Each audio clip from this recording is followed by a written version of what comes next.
Ayan, so welcome back po dito sa Enrica Doy TV Sports. Well, ito na po ang countdown sa bakbakang Ginebra at NLEX. Okay? At pag-uusapan po natin ng Barangay Ginebra hanggang sila po ay maglaro na. No? Okay? Yan po ang ating topic. Gaano kalakas ang Barangay Ginebra? At mga pa-shoutout. At ilan pa po mga updates na kaganapan dyan sa PBA. Unahin na po natin, tinalo na Rain or Shine. Ito pong Eastern. Ang Rain or Shine po kasi malalim naman talaga yan. Nakabalik na sa Chongson. So there's no doubt, no? At ito naman pong Northport. Dito ako nagulat na wala pa rin talo at tinalo pa ang Templado sa kalaim mo yan. So, congratulations dyan, ha? At Monson, best player. So, yan po ilan sa mga update. Okay? So, ngayon, dito na tayo sa ating topic. Mag-subscribe na po kayo, ha? Kung kayo'y taga-barangay, mag-recruit na po kayo. Para mabasa ko na ang mga comments nyo, guys. Okay? So, yun na nga po ang ating pag-uusapan. Dahil may mga tanong po dito, no? Unahin na natin. Sabi nung isang subscriber, si Rosario lang ang nalipat. Lumakas na kayo. Parang ganun yung comment niya. Well, nasagot ko, definitely. Bakit po? Yun lang po ang problema ng Ginebra, kapalitan. Kaya nga po kinuha from retirement itong si Defense. Kasi nga po, kailangan ng reliable. At na-injured si Go, di ba? Na-injured si Go. Ngayon, hindi lang po basta player ito di ba? Meron pong skills si Rosario. So, yun po ang isa sa mga dahilan yan. So, hindi po natin na-expect na Troy Rosario will be Troy Rosario. Kung ano siya sa team niya, ganito na kagad siya sa Ginebra. Siyempre may mga paninibago dyan, no? Pero ano pong ating aasahan sa kanya? Yung ano niya po, height niya, no? And at the same time, yung presence of mind, yung basketball IQ. Yan ang ating inaasahan sa kanya, okay? At hindi lang naman siya babalik na po si Jeremiah Gray at even Balonso, di po ba? So yan po ang isa sa ating mga inaasahan dyan. So hindi lang ang pagdating ni Rosario. Okay? So gaano kalakas ang Ginebra? Malakas po, no? To the point na sila na magcha-champion. or championship team po. Sabihin na natin ganyan.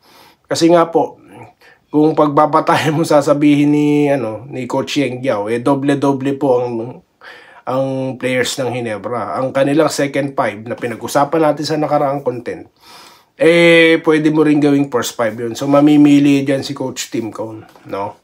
So, sabi ko nga, gaano kalakas, ang first five mo malupit na O, diba? Merong, Abarrientos, scoring, yan, diba?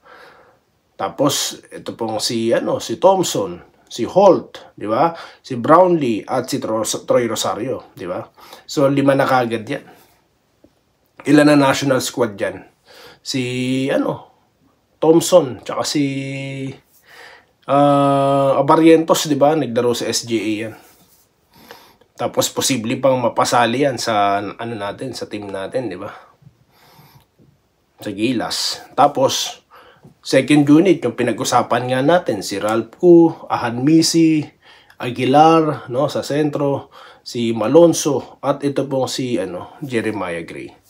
O, ganyan po kalakas ang Ginebra. Pwede mo yung gawing first five, no, itong kanilang backups. So, ganyan po kung magtatanong kayo, gaano kalakas ang Barangay. At, meron pa pong Paul Garcia, baka mabigyan na rin ng playing time yan. Okay? Tapos, sino pa? Sila, Pinto. Tsaka, yung coaching staff, biruin nyo po ang sistema natin dyan. So, yan po. Kung gaano kalakas ang Ginebra. At not to mention, may Justin Brownlee pa. Di po ba? Nabanggit natin sa first five kanina. So, yun na nga. Ganyan po kalakas. So, ngayon, sasabihin nyo, maliit ang import. Kaya nga po nag-hire ng malaki. At yun na nga, posible na makabalik sila Malonzo. Kaya makakaano po tayo. Makakasabay tayo sa malalaki ng imports. Then at the same time, yun yung continuity.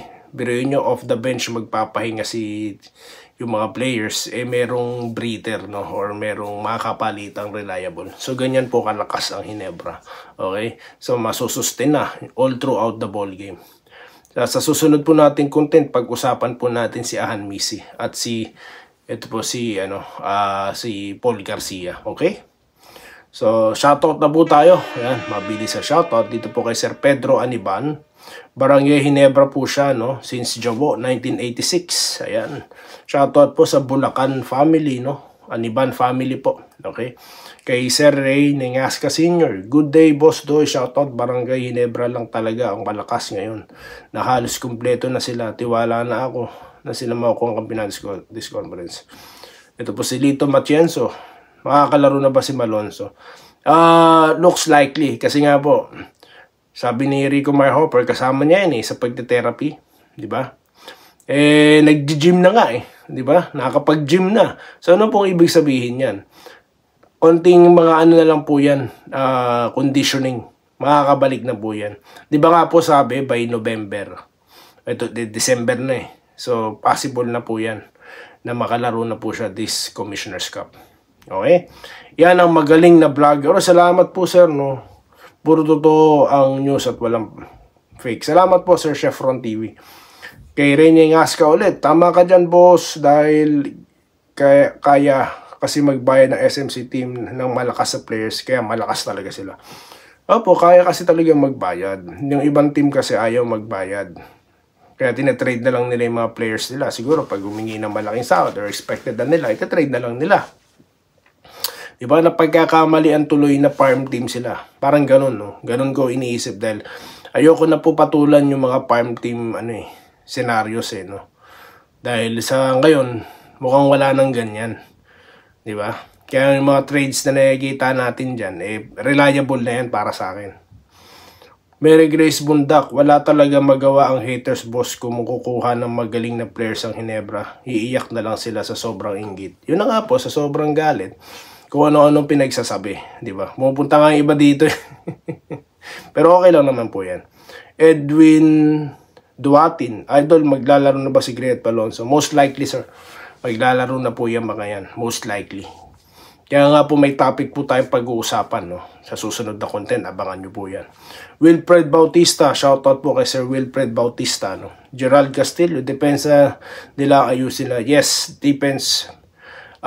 Is a best offenser. So, posible po yan. Nakita na nila, nakalaban na nila ang TNT. Di po ba? So, mag-a-adjust pa daw si Rosario. Yes, definitely, sir, no? Kaya nga sabi ko, hindi po natin na-expect na yung Troy Rosario ng Blackwater or ng TNT, magiging Troy Rosario na sa Ginebra. Hindi po ganoon kabilis. May adjustment po yan. Kahit sino naman po, kahit anong trabaho, may adjustment period po talaga yan.